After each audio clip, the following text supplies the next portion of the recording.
questions for you today, so thanks so much for your time. I really appreciate it. I love to do this. I mean, this is actually more fun than most of the things I do. Good. So with Google Fiber, how do you see the gigabit speed infrastructure driving innovation within a city, and what verticals do you think will be impacted most? What you want to think about is when you get ubiquitous connectivity at high speed, it enables so many new great things. I think, I used to always hear when I was a little kid, well, all the great things have already been invented. Well, that's absolutely wrong. Yeah. Right? I mean, I've heard that before. Right? Well, we didn't have Google, we didn't have Facebook, we didn't have iPads or iPods or Android devices, and so, as I look at it, anytime you get high-speed connectivity, it enables a whole new set of applications. Sure. Things that people haven't even dreamed of. I look at it, I travel with a mobile device everywhere I go. Mm-hmm. When I walk into my hotel every day or every time I'm traveling, I go to the front desk, I give them my credit card, they give me a room key, and why does that have to work that way? Right? When you've got ubiquitous connectivity, high-speed ubiquitous connectivity, they should know as soon as I walk in that front door, what my room is. They've already should have credit card details, and so when I think about high-speed broadband, it's going to enable, in my opinion, a whole new class of businesses and applications that we haven't even dreamed of. What sort of ideas or services do you think will be built out, and if you weren't leading this company, what would you be doing? Well, I'm an entrepreneur at heart. I've been involved with 5 startups throughout my career. I mean, what you want to think about, though, back to this broadband capability, is connectivity is going to allow us to do some really interesting things. One of the things I see really surging right now is the idea of local services, where I walk by a store and I may want to know more about that store. What are the things that are interesting to me in that store? And so this notion of local, I think, has a lot of value. And so the more information that can be communicated between me and everybody around me, the better customization or personalization of those services. Yeah. Now the big question is going to be, so how do you deal with security? How do you deal with privacy? Yep. Because that'll create a whole new set of issues. Sure. Because quite frankly, I may not want everybody to know I'm walking down the street. I may want to be able to say, well, I do like to go to the Apple store. I like to go to, check out specific sports stores. And so at the end of the day, there's going to have to be some control of what people know about me. Yep. And so I think there'll be a whole new set of security offerings. I think there'll be a whole new set of local applications. I think there'll be a whole new set of ways of organizing information. I think about data. Data is growing at over 60% per year. Yeah, crazy. It's amazing. Crazy. So you got to have new ways of organizing that. So I think there's going to be lots of opportunities for people who want to drive innovation, take advantage of the broadband, focus on users, and how do you create a better personal experience. And I'll give you a classic example. I'm a big user of Amazon Prime. Yeah. Love it. Right? I log on to buy something, and I can have it in my house in 2 days, no problem. They know who I am. They know things I like.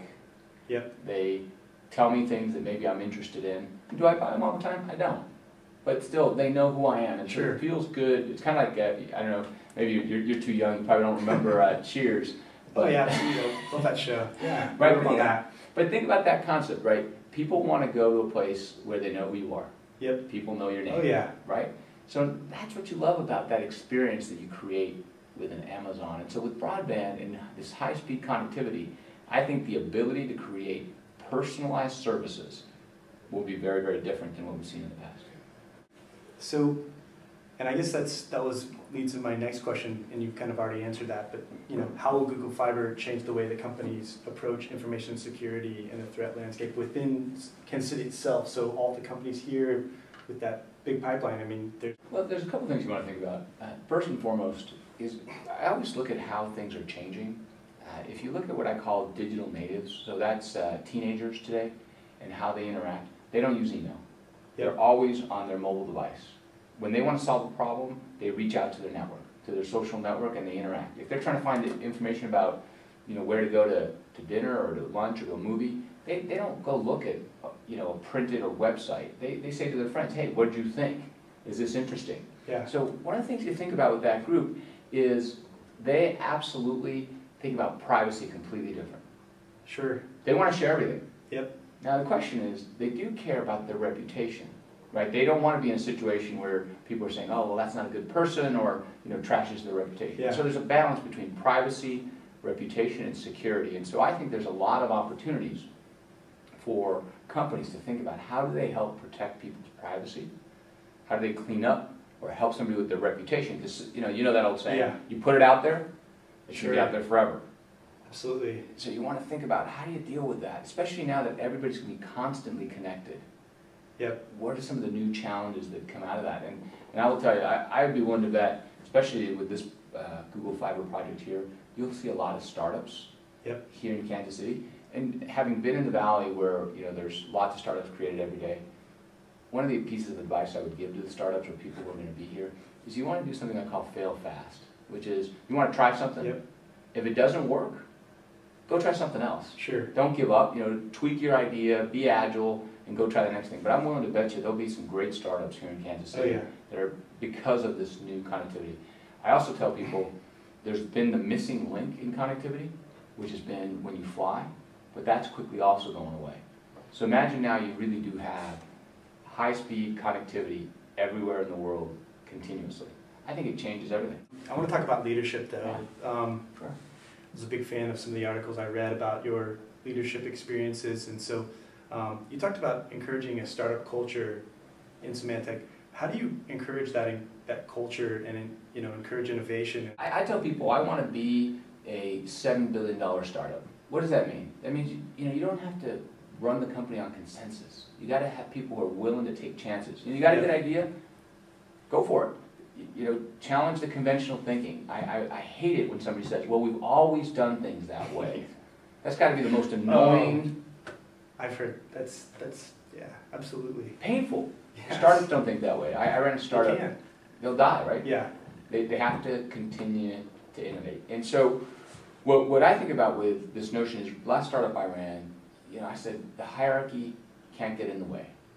People got to be willing to challenge management, their own thinking, and say, here's what we think is a better way of doing things. And be aggressive. Take some risks. The other thing I think about with startups is you don't get specialization. See, what happens as companies get bigger is you got people who do very specific things. Yeah. And as you get to a company like ours, if you're going to go work on a specific engineering project, there may be somebody who works on the user interface. There may be somebody who works on the core engine. Somebody else who works on the installation program. When you add it all up, you get all these little silos. When you work in a startup, people wear multiple hats. Yep. And so I like people to think outside of their function or out of what exactly is their responsibility, and be willing to say, hey, you know what? I can take that on. Sure. And what I kind of feel what really hurts big companies is they lose that passion for saying, you know what? It's not about somebody else. It's about everything I can do. It's just making it happen. Sure. Don't wait for somebody else to do it. You get it done. You get it done. Love that. So with leaders, what advice would you give to people who want to be leaders like yourself one day? What are some of maybe the top 2 or 3 things that you think would really help them? When you think about leadership, leadership is about getting people to be able to do extraordinary things. Often things that they don't think are possible. Somebody walks into your office and says, well, I'm worried about getting this complete, or I don't know how my team and I are going to finish this project. Your job as a leader is to help them solve the problem and give them a view or a vision of how they solve that problem, to inspire them. Right? My goal is when somebody leaves my office in a meeting like this, like we're having just this chat, I want them to be fired up when they walk out the door. I want them to feel like they are unstoppable.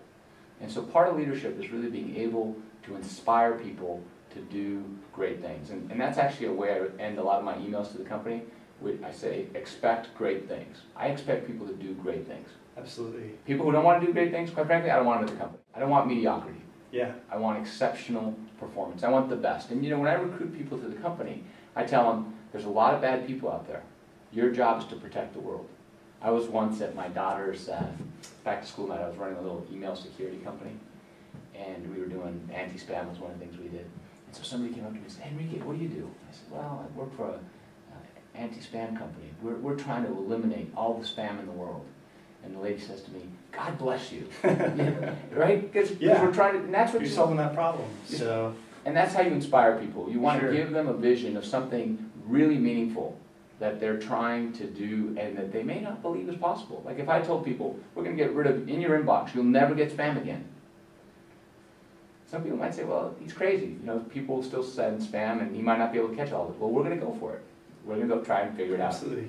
The other thing I think about with leadership is, I start with this phrase, you got to check your ego and your title at the door, right? It's not about your title. If it becomes about that, you've lost.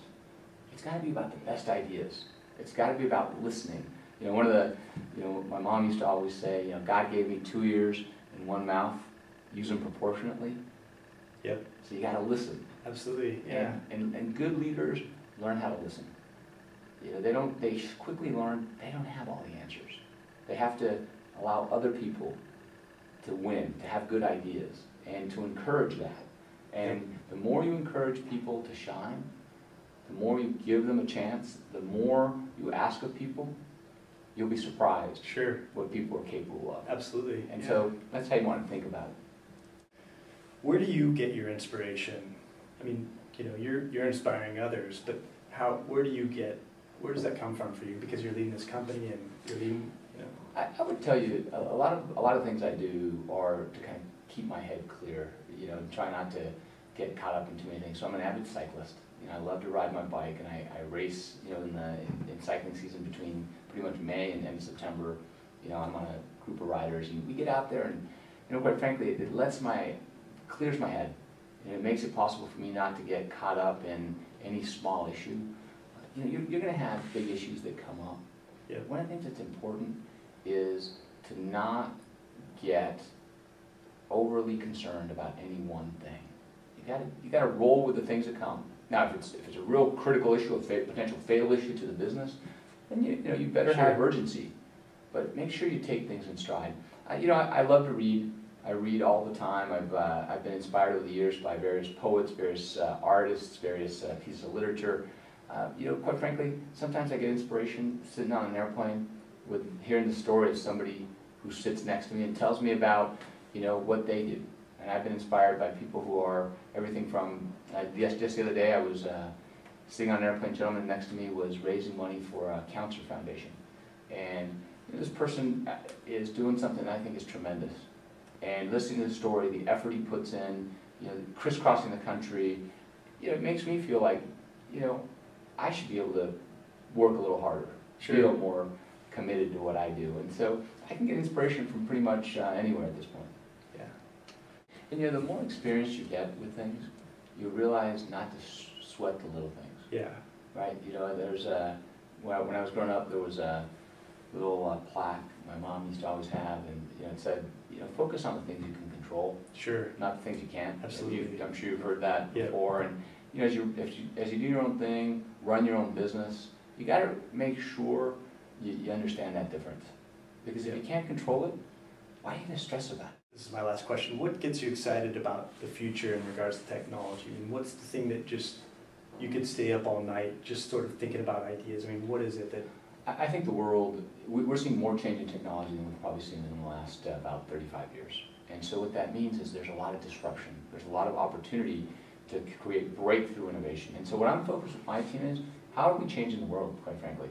There's all these internet web services, there's all this data, there's all these mobile devices, there's all these privacy issues, there's new threats. And so as I look at it, what I focus on is, what's the breakthrough innovation? What can we do that changes the world in a way that people want to work with my company every day with high levels of engagement? So I'm excited about mobility. I'm excited about how do we deal with all the new issues around cloud computing. And I think there's some huge opportunities there. Awesome. Thank you so much for coming. I appreciate it. My pleasure.